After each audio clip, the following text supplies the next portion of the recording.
이베스트 투자증권 연불리 염승환입니다. 지금 이베스트 투자증권 신규 계좌 개설하시면 즉시 주식상품권 1만 원을 드리고 첫 거래하시면 제가 쓴 연불리 도서 함께 드리고 있으니 꼭 받아가세요.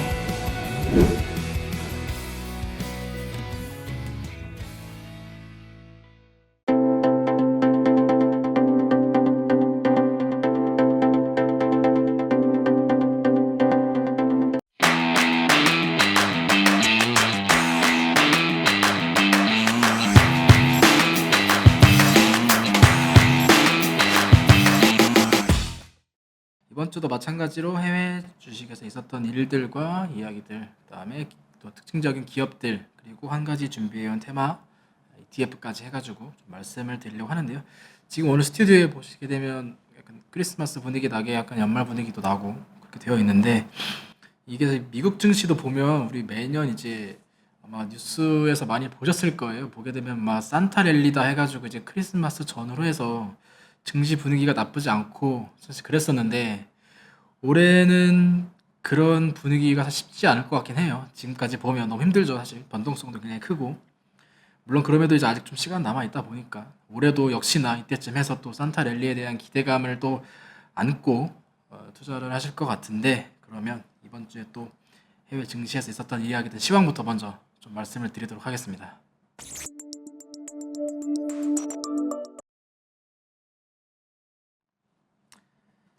근데 이번 주도 역시 마찬가지로 미국 지수부터 조금 말씀을 드리도록 하겠습니다. 이번 주 미국은 주간 단위로 주간 수익률 마이너스 0.43% 하락을 하면서 마감을 하였고요. 그 다음에 S&P도 마이너스 0.92% 하락. 그다음에 특히 나스닥이 좀 이번 주는 눈에 띄게 하락했죠. 이번 주 나스닥의 주간 수익률은 마이너스 2.88% 하락하면서 마감을 하였습니다. 여전히 올해 YTD로 미국의 지수 주간 수익률, 올해 수익률은 나쁘지 않지만 최근에 확실히 증시 변동성이 커졌다라는 점을 이 주봉상으로도 보면 체감을 할 수가 있죠. 확실히 많이 꺼졌었고, 테이퍼링 가속화, 그다음에 오미크론 이후에 특히 성장주 중심의 나스닥이 가장 크게 타격을 받은 모습이 미국 지수에 좀 눈에 띄는 모습이라고 보시면 좋을 것 같습니다. 이번 주에 이제 뭐 오미크론 있었고, 그다음에 테이퍼링도 있었고 한데, 주간 단위로 했을 때 좀 특징적인 이슈는 이제 FOMC 아무래도 있었죠.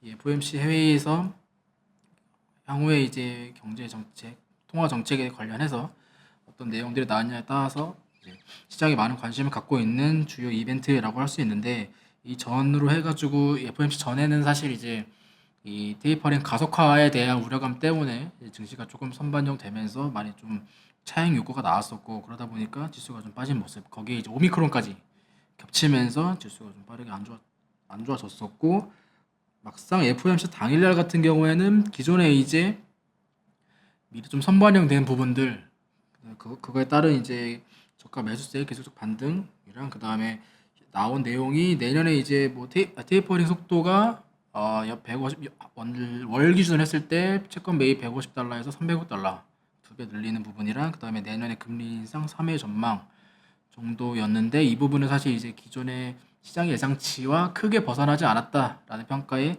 그 당일날은 주가가 좀 반등을 해주는 모습을 보이면 사실 좀 안도하는 하루였는데, 바로 전날 또다시 큰 폭의 하락으로 마감을 하면서 좀 실망감을 가질 수밖에 없는 그런 한 주였던 것 같습니다.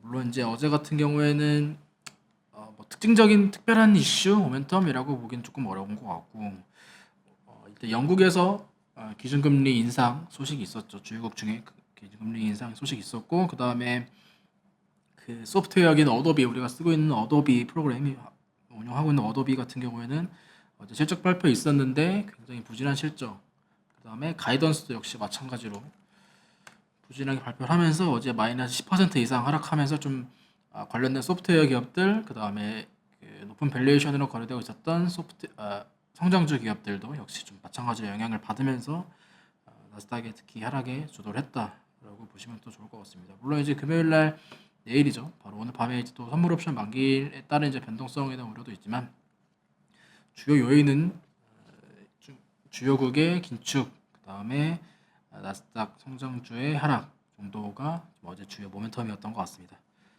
그럼 특징적인 기업들도 조금 몇 가지 보도록 하겠습니다. 이번 주에 보게 되면 이제 테슬라의 주가도 사실 이제 좀 많이 좋지 않았고요.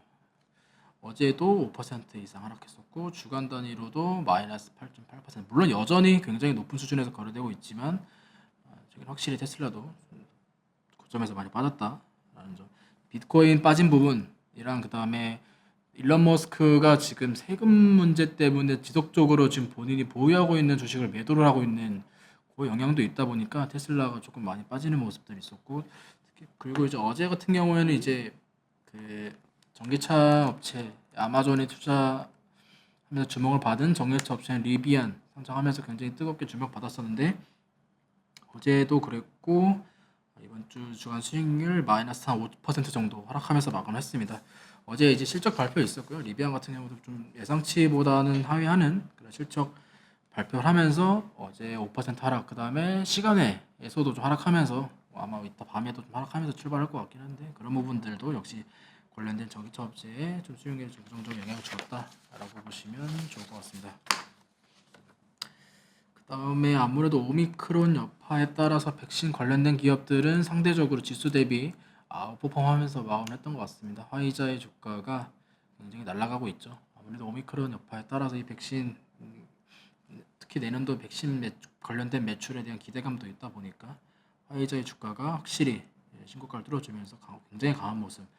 화이자, 바이오엔테크, 모더나 전반적으로 관련된 기업이지만 그 중에서도 최근에 백신 관련된 기업으로는 화이자, 물론 화이자는 이제 뭐 백신 테마라고 하긴 어렵겠지만 어쨌든 최근에는 관련된 모멘텀으로 가장 주가가 눈에 띄는 움직임을 보여주고 있다라고 보시면 좋을 것 같습니다. 그리고 이번 주에 좀 섹터로 봤을 때 눈에 띄는 섹터가 이제 좀 경기 소비재, 필수 소비재 정도였던 것 같아요. 그 코카콜라도 보겠습니다. 이번 주에 주간 전주도 좋았는데 전주에 뭐 반등이라고 해도 이번 주는 박스권 뚫어주면서 주간 수익률 약 4% 이상 기록하면서 코카콜라의 주가가 나쁘지 않았는데 일단 내년도에 코카콜라 그 가격 인상 예정되어 있고요. 그 다음에 경기가 아무래도 내년에는 올해보다는 나아질 것이다라는 기대감에 따라서 이 부분 자체가 이 경기 소비재에는 매출 증가에 대한 모멘텀이 되겠죠. 그러다 보니까 코카콜라에 대해서 긍정적인 전망들이 나오고 있고 이 코카콜라만 나온 게 아니라 사실 이제 펩시도 그랬고요. 그 다음에 마찬가지로 이제 월마트 또 역시 마찬가지로 경기 재개에 대한 기대감 주간 수익률을 플러스로 마감을 하였습니다. 이번 주 확실히 그 지수로 봤어도 이번 주에 다우가 마이너스 0.4% 정도고 나스닥이 거의 3% 이상이니까 확실히 차이를 보였는데 그러다 보니까 이 경기에 관련된 전통적인 기업들 특히 경기 소비재 방어주들이 상대적으로 이번 주에 좀 선방을 하면서 좀 눈에 띄는 모습들 보였던 것 같습니다. 물론 이제 이뿐만 아니라 우리에게는 배당 킹으로도 알려져 있는 프록터 앤 갬블러 역시도 이번 주에 강세를 보였다라고 보시면 좋을 것 같습니다. 이 외 같은 경우에는 사실 대형주는 뭐 크게 눈에 띄는 모습들 거의 뭐 애플 같은 경우에 이제 전주에 빠르게 역사적 신고가를 뚫어주면서 굉장히 눈을 띄웠었는데 바로 이번 주 같은 경우에는 아무래도 뭐 고점 대비 차익도 있겠지만 시장 영향도 있었고 애플 자체에서도 그 전주에 긍정적인 전망으로 내었었던 그 근거가 아직 현재까지 출시하지 않은 제품에 대한 기대감을 토대로 목표 주가를 산정했다라는 그 보고서들도 나오다 보니까 관련된 내용도 역시 트리거로 작용을 해서 이번 주에는 마이너스 4% 기록하였지만 여전히 애플의 주가는 굉장히 높은 수준 거의 3조 달러까지 거의 직전까지 갔었다가 조금 하락하는 그 정도 그러니까 뭐 한국 돈으로는 3천조 원이 넘는 굉장히 높은 시가총액 기록하고 있죠 여전히. 애플의 주가는 이 정도 정리를 할 수 있을 것 같습니다. 그리고 이번 주 중국도 좀 간단하게 말씀을 드리도록 하겠습니다. 이번 주 중국 증시 같은 경우에는 상대적으로는 물론 하락했지만 상대적으로는 좀 선방하는 중국 상해 먼저 보게 되면 상해 같은 경우에는 이번 주에 마이너스 0.51% 하락하면서 마감을 하였고요. 네, 이번 주에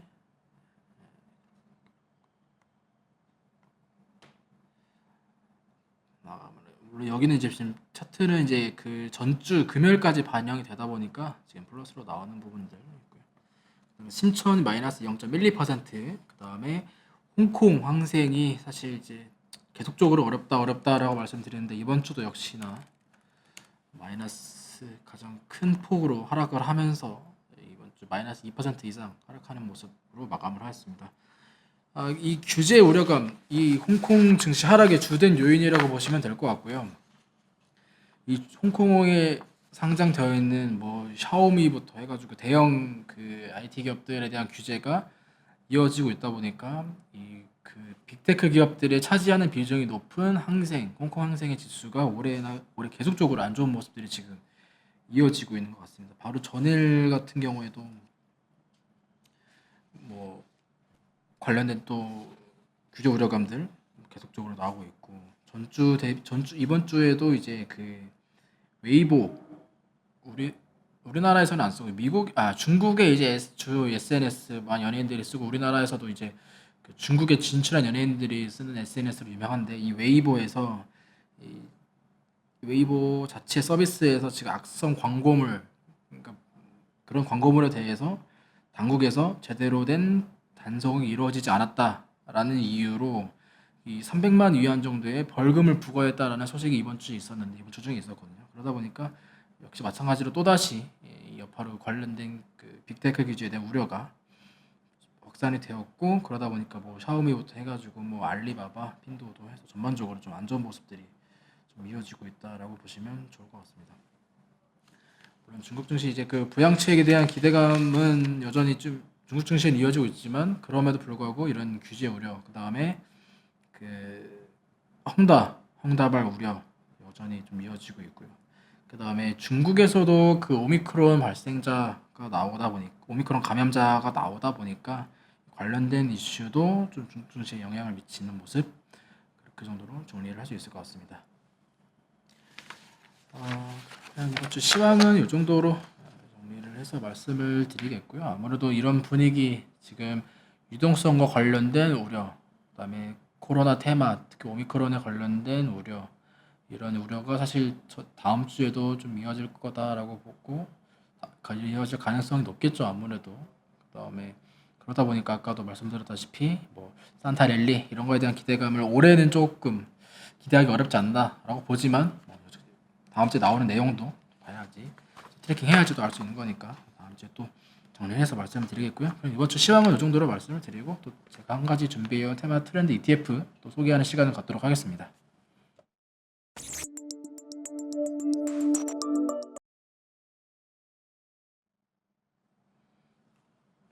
네, 이번 주에 준비해온 ETF 테마는 퀄리티 기업이라고 합니다. 이 퀄리티 기업 뭐 대충 이 단어만 봐도 어떤 기업인지에 대해서는 다들 아시겠지만 이 기업이 어떤 기업인지 그리고 이걸 제가 왜 소개해 드리는지 관련된 상품도 어떤 것들이 있는지 말씀을 드리도록 하겠습니다. 이 퀄리티 기업이라고 하는 거는 이제 이 블랙락 운영사에서 기준으로 해서 말씀을 드리게 되면 높은 ROA, 높은 자기자본 이익률, 그 다음에 낮은 부채 비율, 그 다음에 실적 성장세를 갖춘 기업을 블랙락에서는 퀄리티 기업이다라고 분류를 해서 ETF 운영을 하고 있습니다. 물론 이제 각 운영사마다 여러 가지 그 퀄리티 기업을 분류하는 주요 팩터들이 다르지만 컨셉은 이 기업의 어떤 테마나 시장을 뭐 그때 따라가는 테마나 아니면 섹터나 뭐 가치주냐 성장주냐 이런 개념보다는 이 기업의 펀더멘탈 재무제표에 포커스를 맞춘 기업들을 우리는 퀄리티 기업이라고 부른다라고 보시면 좋을 것 같습니다. 뭐 그 내용에는 이제 신용 등급이 들어갈 수도 있고 그다음에 이익이 어떤 분기에는 튀었다가 어떤 분기에는 또 빠지는 뭐 이런 내용이 없는 변동성 자체가 낮은 이익 변동성, 그다음에 안정적인 재무 건전성 이런 주요 재무와 관련된 기업의 펀더멘탈에 포커스를 맞출 수 있는 팩터들을 기반으로 해서 분류를 하고 있는 기업이 퀄리티 기업이다라고 보시면 좋을 것 같습니다. 그럼 이 시점에서 이 퀄리티 기업에 대해서 말씀을 드리는 이유, 지금 현재 시장 상황을 보게 되면 뭐 테이퍼링 가속화된 부분들, 그다음에 내년부터 이제 또 금리 인상이 또 이제 미국도 예정이 되어 있겠죠. 이제 영국을 시작으로 해서 앞으로 또 이어질 거고, 그러다 보니까 지금 시장을 가장 크게 받쳐줬던 풍부한 유동성, 이 부분이 축소될 것이다라는 우려감. 그다음에 코로나가 괜찮아질만 하니까 또다시 오미크론에 대해서 확진자 수가 굉장히 빠르게 올라오고 있는 모습들. 그러다 보니까 경기 재개에 대한 예정이 타임라인이 계속적으로 늦어지고 있죠. 이 부분에 대한 부분들이 있고, 특히 미국은 뭐 최근에야 이제 좀 이슈가 되지 않고 있지만 계속적으로 나왔었던 민주당과 공화당의 그 주요 정치적인 법안 관련된 이슈들, 그다음에 이렇다 보니까 내년에는 아무래도 이제 실적 기저효과가 또 줄어들게 될 거고, 그다음에 피크 우려, 지난 3분기 실적에서도 나왔었던 경기 피크에 대한 우려감들로 인한 좀 성장성도 앞으로도 올해는 이제 뭐 작년 코로나에 대한 여파가 있었으니까 내년에는 이 부분도 둔화될 것이라는 전망. 전반적으로 이런 부분들 때문에 지금 시장의 대내적으로 좀 불확실한 요인들이 굉장히 많은데, 그러다 보니까 우리는 어떻게 보면 이런 시장의 불확실성 요인에 조금 더 충격을 완화시킬 수 있는 이 기업 자체가 갖고 있는 내재된 가치인 이 펀더멘탈에 주목을 해야 된다라는 차원에서 제가 이번 주에 퀄리티 기업을 소개를 해드리도록 하겠습니다.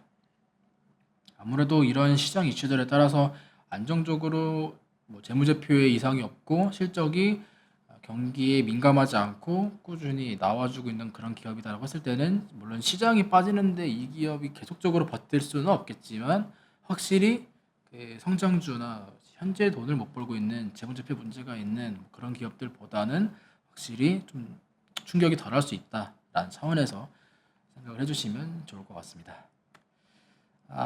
그래서 관련된 기업 관련된 ETF인 QUAL ETF를 소개를 해드리도록 하겠습니다. 퀄리티 약자가 되겠죠. 퀄이라고 부르시면 될 것 같고, 이 미국의 퀄리티 기업에 투자를 하고 있는 ETF입니다. 종목이 한 125개 정도 담겨져 있고요. 이 테마성이 아니다 보니까 상장한 지도 역사도 꽤 됐습니다. 지금 2013년이니까 약 8년 이상 운영이 되고 있는 그런 ETF이고요. 물론 이제 배당은 그렇게 크진 않지만 운영되고 있는 이 규모 자체가 굉장히 큽니다. 거의 200억 달러. 그러니까 하나로 했을 때 30조가 좀 안 될 정도로 굉장히 큰 규모를 자랑을 하고 있고요. 운영 보수 0.15%니까 뭐 상대적으로 그렇게 비싸다고 보기도 좀 어려울 것 같습니다. 포트폴리오 섹터로 봤을 때는 이제 IT 섹터가 한 40% 정도, 그다음에 소비재 쪽이 한 또 13% 정도, 금융 쪽이 13% 정도, 이렇게 지금 포트폴리오 상위에 나와 있는데, 사실 이 QAL 같은 경우에는 주로 이제 MSCI, S&P 주요 분류가 되어 있는 이 섹터에서 이 섹터 내 기업들의 비중을 그대로 가지고 와서 그 기업들의 퀄리티 기업들을 담겨져 있다 보니까 이 섹터는 사실 이제 주 지수들이랑 그렇게 큰 차이가 나지 않는 뭐 그 정도라고 보시면 될 것 같아요. 포트폴리오 상위 기업들도 보게 되면 이제 우리가 누구나 다 알만한 유량 기업들이 담겨져 있다라고 보시면 될 것 같아요. 페이스북, 뭐 메타 플랫폼스가 되겠죠. 그다음 나이키, 존슨앤존슨. 섹터로는 전혀 공통점이 없지만 이 기업들의 공통점은 퀄리티 기업에 해당이 된다라는 점 참고해 주시면 될 것 같고, 그 다음에 이 미국에 상장되어 있는 이 QUAL이 이제 그 미국의 퀄리티 기업 ETF 중에 가장 큰 ETF고요. 여러 가지 퀄리티 ETF들이 있는데, 뭐 IQLT 같은 경우에는 이제 같은 운영사 블랙락에서 출시한 운영사인데, 이 QAL 퀄과 차이가 있다라고 했을 때는 퀄은 이제 미국의 퀄리티 기업들에 투자하는 ETF고요. IQLT 같은 경우에는 미국뿐만 아니라 뭐 한국, 뭐 일본 그 주요국들의 퀄리티 기업에 전반적으로 투자를 하고 있는 그런 ETF고요. 그다음에 SPHQ는 미국 내에서도 S&P 500의 퀄리티 기업들에 투자하는 ETF고요. 그다음에 VFQY 같은 경우에는 미국의 이제 우량주뿐만 아니라 소형주부터 해서 중형주, 대형주에 해당하는 요 기업들의 퀄리티 기업에 투자를 하고 있는, 그러니까 담고 있는 기업의 규모가 작은 기업부터 큰 기업까지, 대기업까지 가리지 않다. 가리지 않고 담겨져 있다라는 점이 좀 차이가 있는데 이 비교 ETF들의 수익률 비교는 제가 이따 또 해드리도록 하겠습니다. 그리고 요거 같은 경우에는 이제 이 퀄리티 ETF는 우리나라에도 상장이 되어 있습니다.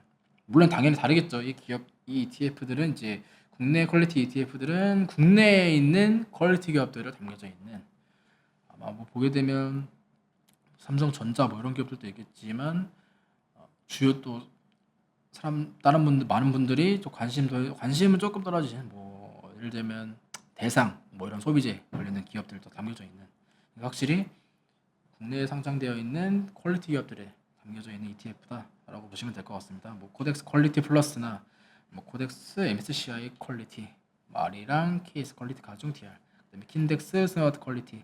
그러니까 미국의 해외 주식에서 해외 증시 통해서 상장되어 있는 ETF들, 그다음에 뭐 국내에서도 퀄리티 기업에 담겨져 있는 ETF를 투자하고 싶다라고 하시는 분들은 이제 국내 퀄리티 ETF도 이렇게 관심을 가져주시면 좋을 것 같습니다. 그다음에 이 퀄 ETF가 주요 어떤 기업들이 담겨져 있냐라고 했을 때 아까 그 세 가지 이외에도 보게 되면 다 뭐 그냥 사실 특별한 내용은 없어요. 보게 되면 특별한 기업 없어요. 애플, 마이크로소프트 뭐 모르는 사람 없잖아요. 이제 코스트코 우리나라에서도 많이 그 이용하고 계시는 뭐 창고용 유통, 그다음에 작년부터 해가지고 올해까지 굉장히 가파르게 성장 보여주고 있고 매년 또 그 높은 실적 기대감을 충족을 시켜주는 엔비디아, 그다음에 뭐 타겟, 그리고 금융 관련된 마스터카드나 블랙락 역시 고르 섹터는 고르게 주요 공통점은 퀄리티 기업이다라는 점이 참고해 주시면 될 것 같습니다. 사실 이제 우리가 기업 분석을 할 때 이 기업이 어떤 기업이냐라고 해서 뭐 기술적 분석도 하고 기본적 분석도 하고 뭐 뉴스도 보고 이런 내용들을 보게 되는데 결국에는 이 기업 내가 투자하고 있는 기업들이 얼마나 탄탄한 기업들이 있냐라고 했을 때 이런 기업도 있고 이런 기업도 있는데 그러면 난 이것도 투자하고 싶고 그 기업도 투자하고 싶고라고 할 수 있을 때 그런 기업들만 모아놓은 ETF가 이 퀄리티 ETF가 되는 거죠. 기업 분석을 했을 때 뭐 이 기업은 좀 탄탄하네, 수익도 잘 나고 있네라는 기업들만 나는 모아서 투자를 해보겠다라고 하시는 분들한테 좀 적합한 ETF다라고 보시면 좋을 것 같습니다. 이 기업들도 사실 딱 보게 되면 뭐 그렇게 의심할 만한 그런 기업들도 안 보이고요. 우리가 또 다 알만한 기업들이고 먼 한 기업의 비중이 그렇게 눈에 띄지도 않고 하다 보니까 역사적으로 꾸준히 인기가 있는 ETF 중 하나가 아닌가 그렇게 생각을 하고 있습니다. 그다음에 아까 말씀드린 그 퀄리티 ETF 기업들의 수익률을 제가 조금 비교를 해봤는데 이제 올해 YTD 수익률이고요. 그 네 가지 QAL, 그다음에 SPHQ, VFQY랑 그다음에 RQLT까지 해가지고 네 가지를 비교를 해보았는데 올해 가장 좋은 퍼포먼스를 보인 그 ETF는 S&P 퀄리티에 투자하는 SPHQ가 가장 아웃퍼폼하는 결과를 보여주고요. 다만 이제 이 차트만 보셔도 아시겠지만 SPHQ부터 해가지고 VFQY랑 QAL 같은 경우에는 사실 이제 그렇게 유의미한 수익률 뭐 1%, 2% 정도 약박해서 차이가 나니까 1, 2% 그렇게 큰 차이가 없는데 IQLT 같은 경우에는 조금 상대적으로 많이 좀 언더퍼폼해서 한 9% 정도 기록을 했는데 차이는 이제 미국만 담고 있느냐, 이 세 개랑 이 차이는 미국 위주로 담고 있느냐, 아니면 미국 외 여러 국가도 같이 담고 있느냐, 이 정도 차이가 되겠죠. 근데 사실 올해 같은 경우에는 제가 이제 계속 시장 때도 말씀드렸지만 미국은 이제 작년에 그렇게 올랐는데도 올해 세 지수 모두 뭐 10%에서 20%좀 올해도 마찬가지로 그 꾸준한 성장을 이어왔고 유럽도 상대적으로 선방했고 했는데 우리나라도 그렇고 중국도 그렇고 사실 이제 올해 굉장히 지지부진한 모습, 그러다 보니까 미국 위주로 좀 강한 모습들을 보여줬는데 그러다 보니까 아무래도 미국 이외 여러 국가들이 담겨져 있는 IQLT가 올해는 좀 언더퍼폼하지 않았나 그렇게 보고 있고, 물론 이제 이 ETF에 투자하시는 분들이 단기적으로 투자를 하진 않으시겠죠. 당연히 그런 목적이 ETF도 아니고요. 이 기업의 내재 가치 펀더멘탈을 보고 투자를 하시는 거니까 굉장히 장기적인 관점에서 우리가 가져가야 되는데, 그러다 보니까 뭐 내년에도 이와 똑같은 결과가 나올 것이다라는 보장도 절대 없고요.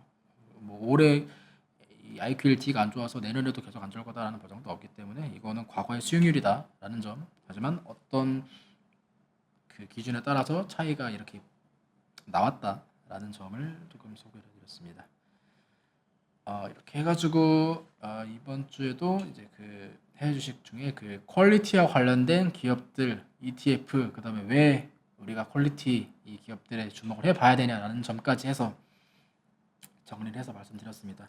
우리 지금 시장이 사실 이제 굉장히 변동성 크고 불확실한 요인들도 굉장히 크고 그런 모습들이 이어지고 있는데, 그럴 때 우리는 그러면 어떤 투자를 해야 되냐라는 점에서 계속적으로 제가 지금 여러 가지 옵션들, 이런 상황에서는 이런 선택지도 할 수 있고 이런 선택지도 할 수 있다라는 점을 계속적으로 소개를 드리고 있는데, 이번 주에는 이 기업의 펀더멘탈 가치, 돈을 얼마나 꾸준히 벌고 있고 재무제표 얼마나 안정적이고 얼마나 문제 없고 이런 기업들을 담겨져 있는 퀄리티 ETF에 대해서 이번 주에 소개를 해드렸습니다. 굉장히 저도 그렇고 많은 분들이 지금 최근에 이제 시장 왔다 갔다 많이 하다 보니까 굉장히 많이 힘드실 것 같은데, 또 연말이니까 조금 더 힘내셨으면 좋겠고, 또 제가 소개해드리는 이런 점들도 꼭 참고하셔가지고 투자하시는데, 매매하시는데 도움이 되셨으면 좋겠습니다. 그럼 저는 이번 주는 여기까지 말씀을 드리도록 하겠고요. 저는 EBS 투자증권 해외 주식 영업팀 권준국이었습니다. 감사합니다.